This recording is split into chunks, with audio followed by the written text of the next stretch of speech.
우리 서로 인사하겠습니다. 할렐루야. 사랑합니다. 축복합니다. 네, 감사합니다. 오늘 또 함께 또 예배실에서 또한 우리의 일터에서 또 삶의 현장에서 또 가정에서 함께 예배드리는 모든 분들 주의 은혜 가운데에 예배 가운데 또 승리하며 또 은혜가 넘치는 그러한 삶을 살아가는 우리 모두가 되시기를 바랍니다. 오늘은 계속해서 제 이름을 준비하는 성도의 자세 17번째에 대한 말씀입니다. 하나님은 우리를 사랑하십니다. 할렐루야. 그리고 우리를 선택하십니다. 또 우리를 부르셨습니다. 우리를 사랑하시고 선택하시고 부르신 이유가 무엇이냐면 우리를 구원하시기 위해서 부르시고 선택하셨습니다. 그리고 사랑하셨습니다. 그리고 우리를 그리스도의 영광에 참여하게 하기 위해서 또 얻게 하기 위해서 우리를 사랑하시고 선택하시고 부르셨습니다. 이 약속의 말씀을 여러분 붙잡기를 원합니다. 흔들리지 아니하고 두려워하지 아니하고 굳건하게 서는 우리 모두가 되시기를 바랍니다. 또한 우리가 그러한 마음을 가질 뿐만 아니라 하나님께서 우리를 굳건하게 해 주옵소서 기도하며 나가는 우리 모두가 되시기를 원합니다. 사도 바울은 데살로니가 교회 교인들을 위해서 늘 기도했습니다. 그런데 오늘 본문에 있는 말씀에 보니까 1절과 2절에 있는 말씀에 우리를 위해서 기도하라 기도 부탁을 하고 있습니다. 첫 번째는 어떠한 기도의 부탁일까요? 그것은 복음이 주의 말씀이 퍼져 나가기를 위해서 기도해 달라 기도 부탁을 하고 있습니다. 우리 1절을 다시 한번 읽겠습니다. 1절입니다. 1절 시작. 그토록 형제들아 너희는 우리를 위하여 기도하기를 주의 말씀이 너희 가운데서와 같이 퍼져나가 영광스럽게 되고 아멘. 여기서 퍼져나가라고 하는 말은 달리기 선수가 육산 선수가 달리는 것을 묘사하고 있습니다. 달리기 선수가 멈추면 안 되겠죠. 달리기 선수는 계속해서 달려나가야 됩니다. 이 달리는 것과 같이 복음 전파가 복음이 주의 말씀이 멈추지 않고 계속해서 달려나가기를 위해서 기도해 달라라고 이렇게 이야기를 하고 있습니다. 우리가 예수님을 믿지요. 예수님을 믿으면 우리가 변화가 생깁니다.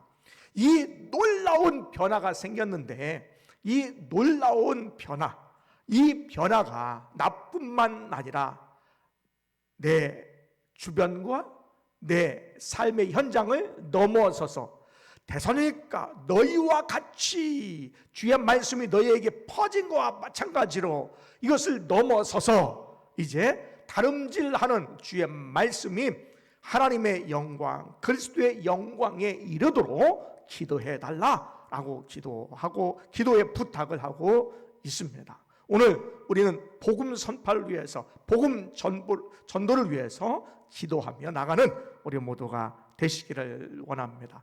우리가 복음을 전해야 되는데 복음을 전하지 못하는 그런 이유가 있지요. 첫 번째는 복음을 전해야 되는데 주의 말씀을 전해야 되는데 어떻게 전해야 될지 무엇을 전해야 될지를 모른다라는 거예요. 그래서 전도는 하고 싶어도 복음은 전하고 싶어도 우리가 전하지를 못합니다. 이것은 지식의 부재라 말씀의 부재라라고 이야기할 수 있습니다. 여러분은 구원받았습니까? 할렐루야. 여러분은 구원받았는데 무엇을 믿고 무엇을 알고 구원받았습니까? 여러분이 듣고 그 알고 있는 것, 그 사실을 전하는 것이다라는 거예요. 그런데 들은 것, 또 알고 있는 것이 무엇인지를 모르면 그것을 전할 수가 없다는 거예요. 그래서 우리가 복음을 전하지 못하는 이유 중에 하나는 무엇을 전해야 되는지를 몰라서 복음을 전하지 못합니다. 복음은 예수 그리스도입니다. 복음은 예수 그리스도의 십자가의 죽으심과 부활의 능력입니다. 복음은 하나님의 나를 사랑하십니다라는 것입니다. 그런데 하나님의 나를 사랑하시지만 내가 하나님의 사랑을 입을 존재가 아니었습니다. 그래서 멸망받아야 될, 죽어 마땅할 존재가 되었습니다. 그것은 죄 때문입니다. 이것은 내 스스로 해결할 수가 없습니다. 그래서 이 땅에 예수 그리스도를 보내주셨습니다. 예수님께서 나의 죄를 위해서 십자가에 죽으시고 부활하셨습니다. 이것을 우리가 인정하고 이것을 깨닫고 철저한 회개, 과거의 삶에서 돌이키는 철저한 회개, 이것을 통하여 예수 그리스도를 믿으면 구원을 얻게 됩니다. 그리고 여기에서 멈추는 것이 아니라 구원받은 자가 구원받은 자의 삶을 살아가는 것입니다. 이것은 바로 열매 맺는 삶을 살아가는데, 우리가 예배를 통하여, 또한 기도를 통하여, 또 교회와 나라와 또한 이웃에게 봉사 충성함을 통하여, 또한 우리가 믿음의 공동체에서 교제함을 통하여, 또한 우리가 알고 깨달은 것을 다른 사람에게 전하는 전도의 삶을 통하여 우리가 열매 맺는 삶을 살게 된다라는 것이에요. 그래서 이것이 복음입니다. 이것을 우리가 알고 있는 것을 전하는 것이 전도다라는 것입니다. 여러분, 복음을 아셨습니까? 이 복음을 전하는 것입니다. 두 번째, 우리가 복음을 전하지 못하는 이유가 있습니다. 그것은 복음을 전하는 일에 무관심하기 때문입니다. 여러분은 여러분의 삶 가운데 하나님이 여러분에게 관심을 갖기를 원하시지요. 하나님이 여러분의 삶 가운데 여러분이 관심을 갖기를 원하는데, 하나님도 여러분이 하나님께 관심을 갖기를 원하십니다. 하나님의 일에 관심을 갖기를 원하십니다. 하나님이 원하시는 것이 무엇일까요? 그것은 우리가 복음을 전하는 것이지요. 모든 사람은 배경도 다르고요, 자라오는 환경이 다릅니다. 또 생각이 다릅니다. 또 여건이 다 다릅니다. 그런데 믿는 자들에게 공통된 사명을 주셨는데, 그것은 바로 복음 전도의 사명입니다. 그래서 우리 모두는, 예수 믿는 모든 사람들은 복음을 전해야 될 사명이 있습니다. 이것은 하나님의 명령입니다. 그래서 우리는 복음을 전해야 됩니다. 우리가 이 복음을 전하는 것, 바로 관심을 갖는 것이지요. 당장 나가서 거리에서 우리가 복음을 전하는 것은 어렵고, 또한 옆집의 초인종을 누리면서 우리가 복음을 전하는 건 어렵지만, 내 가족에게, 또 나의 친구에게, 나의 이웃에게 신앙에 대해서, 예수님에 대해서, 하나님에 대해서 자연스럽게 대화를 시작하게 된다면 우리가 복음을 듣게 되는 것이고, 또한 복음이 풍성해짐으로 말미암아서 우리가 복음에 대한 부분들을 관심을 더욱더 기울일 수 있다라는 것입니다. 우리 이웃에게, 또한 가까운 가족에게, 아는 사람들에게 복음을 전하는 시작을 하시기를 원합니다. 그러면 복음에 대해서 더 관심 있어지기 시작한다라는 것이죠. 세 번째, 우리가 복음을 전하지 못하는 이유는 두려움 때문입니다. 내가 복음을 전할 때에 이 이야기를 듣고 어떻게 반응할까, 어떻게 생각할까 라고 하는 생각이 있기 때문에, 그 두려움 때문에 우리가 복음을 전하기를 꺼려합니다. 로마서 1장 16절에 있는 말씀에 이 복음은 모든 믿는 자에게 구원을 주시는 하나님의 능력이라 그랬습니다. 오늘 말씀에 주의 말씀이라 그랬습니다. 1절에. 그것은 내 말이 아닙니다. 물론 우리가 전도할 때에 나는 예수 믿을 때 이렇게 믿었어 라고 하는 것도 중요하지만, 더 중요한 게 있습니다. 그것은 하나님의 말씀을 전하는 것입니다. 내 생각과 내가 경험한 것도 굉장히 중요한 것입니다. 그러나 그것보다 더 중요한 것이 있는데 하나님의 말씀입니다. 그렇다면 주의 말씀, 이것은 내 말을 전하는 것이 아니라 하나님의 말씀을 전하기 때문에 두려워할 필요가 없습니다. 내가 이야기했을 때는 내 말을 거절당하기 때문에 내가 두려움이 생길 수 있지만, 하나님의 말씀을 전할 때는 하나님의 말씀이기 때문에 그것을 어떻게 반응하든지의 결정은 듣는 사람에게 있습니다. 그래서 우리가 두려워할 필요가 없다는 거예요. 사실 사도 바울도 두려워한 마음이 있었습니다. 그래서 에베소서 6장 19절에 있는 말씀에 나를 위해서 기도하기를 내가 입을 열어 담대히 비밀의 말씀의 복음의 비밀을 담대하게 전하기 위해서 기도해 달라고 기도 요청을 하고 있는 경우를 알게 됩니다. 그러므로 우리는 두 번째, 전도자를 위해서 기도해야 됩니다. 우리 2절에 있는 말씀을 다시 한번 읽어보겠습니다. 자, 2절만 읽겠습니다. 2절입니다. 시작. 또한 우리를 부당하고 악한 사람들에게서 건지시옵소서 하라. 믿음은 모든 사람의 것이 아니니라. 아멘. 믿음은 모든 사람의 것이 아닙니다. 그런데 여러분은 믿음을 가졌습니다. 할렐루야. 여러분 믿음을 가졌기 때문에 얼마나 여러분 행복한 사람입니까? 왜냐하면 믿음을 가진 사람도 있지만 믿지 않는 사람도 있고, 더군다나 믿는 사람을 박해하는 사람도 있고, 더군다나 복음을 전하는 사람들을 부당하게 생각하고 고집스럽게 만들고 악해서 그것을 전하지 못하는 사람이 있다는 거예요. 그런데 여러분은 믿고 있기 때문에 얼마나 축복받은 사람입니까? 여러분, 특별히 말씀을 전하는 사람, 복음을 전하는 사람들에게는 부당하고 악한 사람들이 말씀을 전하지 못하게 방해한다라는 거예요. 여러분, 사단은요, 어떻게 하든지 믿는 사람이 낙심하고 또한 실망하고 좌절해서 믿음에서 떠나는 것을 계획하고 있어요. 그리고 그것을 포기하지 않고 있다는 거예요. 그러니 복음을 전하는 사람들이 얼마나 복음을 전할 때에 방해와 박해가 있겠느냐라는 거예요.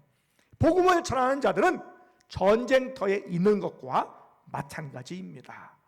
그래서 악한 자들이 복음을 전하는 자들을 넘어뜨리게 만들고 또 복음을 전하는 자들의 목숨까지도 이렇게 호시탐탐 노리는 일들까지 있다라는 것이지요.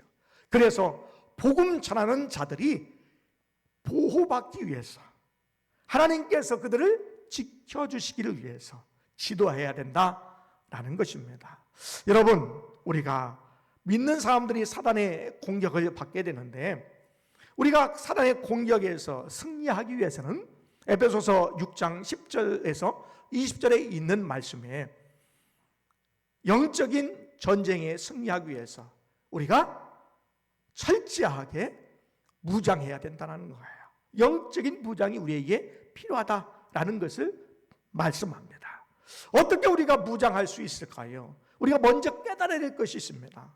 우리는 믿는 사람은, 특별히 복음을 전하는 사람은 영적인 전쟁 중에 있다라는 것을 깨달아야 됩니다.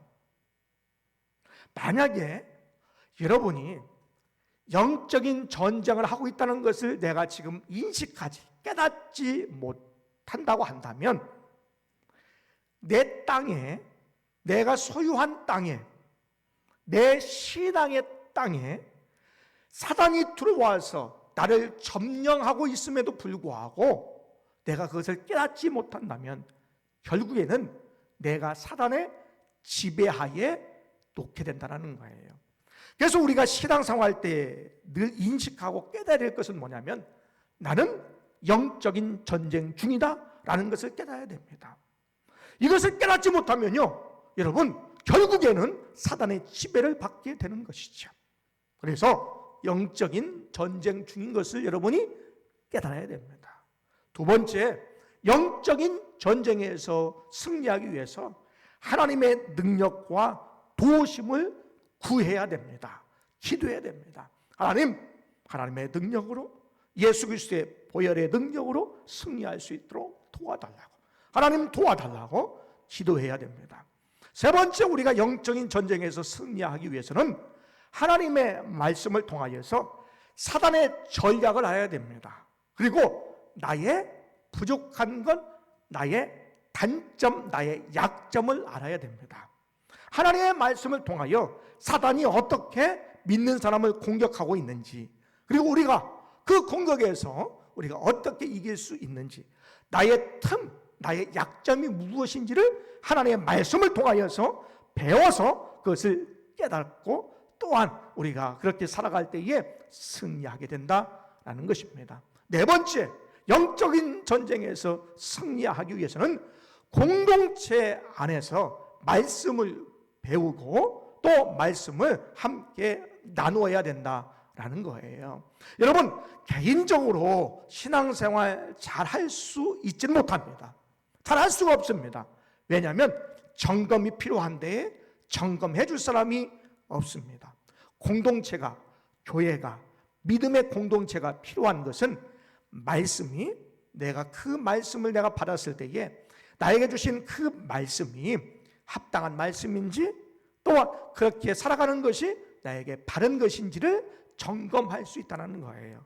그리고 내가 잘 모를 때에, 내가 지쳐있을 때에 그것을 세워줄 수 있는 것이 믿음의 공동체를 통해서 가능하다라는 것입니다. 그래서 우리 모두는 영적인 전쟁에서 승리해야 되는 줄 믿습니다. 그리고 기도할 때에 전도자들을 위해서, 복음을 전하는 자들을 위해서 기도하는 여러분 되시기를 바랍니다.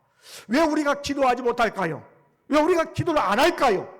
그것은 기도의 능력을 체험하지 못했기 때문입니다. 마틴 루터는 우리에게 이야기합니다. 기도는 능력이다. 왜냐하면 하나님 자신과 기도를 하나로 묶어 놓았기 때문이다. 아무도 기도의 능력에 대해서 믿지를 못한다. 그런데 기도의 능력을 경험한 사람은 믿는다라고 이야기를 했습니다. 여러분, 기도의 능력을 체험하시기를 원합니다. 우리가 기도하지 못하는 이유가 있습니다. 그것은 기도의 능력을 체험하지 못했기 때문입니다. 기도의 응답이 경험되었지 못했기 때문입니다. 우리가 기도의 응답을 받는, 기도의 능력을 체험하는 여러분 되시기를 원합니다. 요한복음 15장 7절에 있는 말씀이, 너희가 내 안에, 내 말이 너희 안에 거하면 무엇이든지 원하는 대로 구하라, 그리하면 이루리라 말씀해 주시고 계십니다. 우리가 기도 응답을 받는 비결이 있습니다. 그것은 뭐냐면 우리가 예수를 믿어야 됩니다. 예수를 믿을 때에 기도의 응답이 이루어집니다. 그래서 의인의 간구는 역사하는 힘이 있다 말씀하고 있지요. 그래서 여러분 먼저 예수님을 믿어야 됩니다. 그럴 때에 기도의 응답이 있습니다. 두 번째, 우리가 하나님의 말씀이 우리 안에 있어야 됩니다. 내 말이 너희 안에 거하면, 내 말이 너희 안에 있으면, 그 말씀은 뭐냐면 우리가 날마다 예수님과 교제한다는 거예요. 예수님과 날마다 교류한다는 거예요. 이 교제함을 통하여서 우리가 기도할 때에 기도의 응답이 있다라는 것입니다. 이 말은 다른 말로 얘기하면 주의 뜻대로 구한다라는 것이지요. 주의 뜻대로 구할 때에 하나님께서 응답해 주십니다. 주의 뜻은 어디에 있을까요? 하나님의 말씀 속에 있습니다. 성경 말씀 속에 있습니다. 그래서 하나님의 말씀을 그래서 배워야 됩니다. 그래서 알아야 됩니다. 그래서 읽어야 된다는 거예요. 때로는 묵상하고 때로는 암송해야 된다는 거예요. 그 말씀대로 살아갈 때에 기도의 응답이 있는 것이죠. 여러분, 예수를 믿기를 원합니다. 예수님과 교류하기를 원합니다. 예수님과 교제하기를 원합니다. 그리고 세 번째는 하나님의 말씀을 배우시기를 원합니다. 그래서 예수 믿고 날마다 교제하고 주의 뜻대로 구할 때에 하나님께서 우리의 기도를 들으십니다. 응답해 주시는 줄 믿습니다. 3절과 4절에 있는 말씀에 사도 바울은 이야기합니다. 데살로니가 교인들에게 너희들이 내 말을 듣고 너희들이 기도하고 하나님께 이렇게 살 수 있도록 너희가 이렇게 살아가는 것을 내가 확신한다 라고 그랬습니다. 여러분, 오늘 여러분이 하나님의 말씀을 듣고 복음 전도를 위해서, 복음 전도를 위해서, 또한 복음을 전하는 전도자들을 위해서 여러분이 기도할 것을 확신합니다. 그래서 4절에 있는 말씀에 그리스도의 인내와 또 하나님의 그러한 사랑이 우리에게 나타나게 되고 그 사랑을 전하게 된다라고 말씀하고 있습니다. 여러분, 하나님께서 여러분의 마음을 움직여 주시기를 원합니다. 그리고 이미 여러분의 말씀을 듣고 움직여지는 줄 믿습니다. 여러분의 마음 속에서 기도해도 소용이 없더라, 나중에 기도하면 되지 라고 하는 마음의 장애물을 하나님께서 제거해 주시는 줄 믿습니다. 하나님께서 여러분의 마음을 움직여 주시고 여러분의 마음속에 있는 장애물을 제거하여서 여러분이 기도하는 사람이 될 줄 믿습니다. 기도할 때에 하나님께서 여러분의 마음속에서 부당하고 악한 사람에게서 믿음의 사람들이, 복음을 전하는 사람들이, 주의 말씀을 전하는 사람들이 지켜지고 보호해 주실 줄 믿습니다. 이것을 위해서 여러분이 기도해야 됩니다. 그리고 복음이 여러분과 여러분의 가정과 또 여러분 주위에 있는 사람과 여러분 마을에 있는 사람들을 넘어서서 전 세계에 복음이 더욱더 퍼져나가 그리스도의 영광에 이르도록 기도하며 나가는 여러분 되시기를 원합니다. 여러분, 복음 선포를 위해서 기도하시기를 원합니다. 복음은 전하는 자들을 위해서 기도하시기를 원합니다.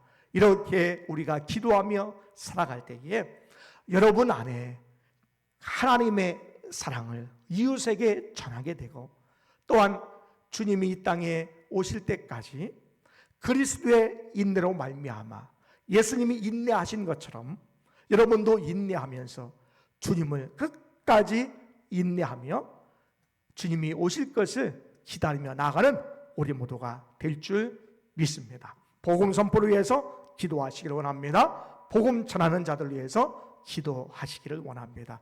이것이 기도의 부탁입니다.